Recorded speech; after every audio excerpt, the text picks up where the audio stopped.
최근 한 대학 그 커뮤니티에서 용돈을 현금으로 1,000만 원 받았다라는 글이 굉장히 화제가 됐어요. 그래서 많은 댓글들이 올라왔었는데 그 중에서 증여세 낸 거냐 안 낸 거냐 이러면서 신고를 한 해 만에 이렇게 얘기가 막 들어왔어요. 근데 실제로 이 친구 그러면 증여세를 내는 게 맞을까요? 아니면 안 내는 게 맞을까요?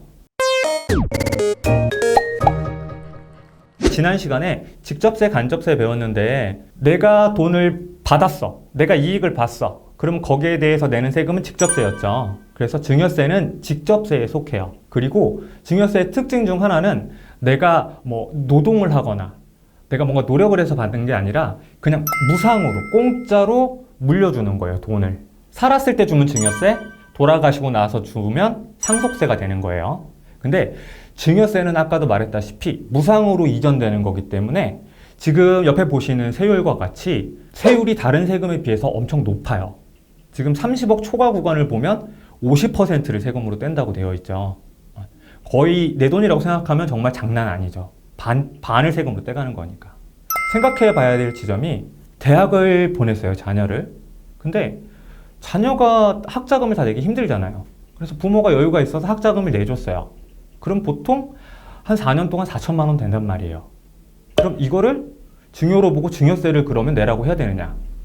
이런 좀 현실적인 문제가 있다 보니까 세법에서 아예 미성년자는 10년에 2천만 원, 그리고 성인 자녀는 10년에 5천만 원까지는 증여세를 면제해줘요. 이게 연속으로 되냐? 10년 5천만 원 지나고 나서 또 5천만 원 해도 다 면제예요. 이건 법에서 허락한 정도예요. 자, 그럼 우리가 궁금한 건 이 친구가 증여세를 내야 되느냐 안 내야 되느냐죠. 첫 번째로 이 친구가 증여세 대상이 되는 건 맞아요. 왜냐하면 돈을 무상으로 받았으니까. 그리고 용돈이라고 하는 돈이 사회 통념상 1,000만 원이라는 금액은 너무 많죠. 만약에 매월 1,000만 원씩 받는다고 하면 1억 2천만 원이에요. 그러면 1년만 해도 이미 증여세 면제 한도를 넘어가요. 그럼 당연히 증여세를 내야겠죠. 그리고 둘째로 이걸 현금으로 받았다는 것도 저희가 조금 더 생각을 해보게 돼요. 왜냐하면 보통 카드나 뭐 이런 걸 쓰게 되면 다 지출 기록이 남거든요. 그래서 좀 이런 것들을 피하고 싶은 사람들이 증거가 안 남는 현금을 많이 써요. 현금을 선호해요.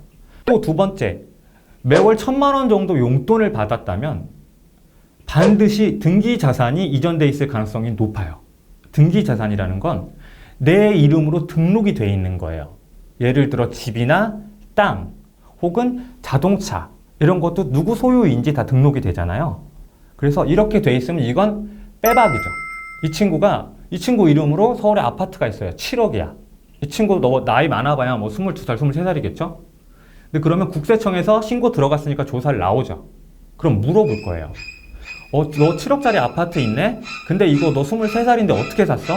이게 자금 출처 조사예요. 부자들이랑 기업이랑 어마어마하게 무서워해요.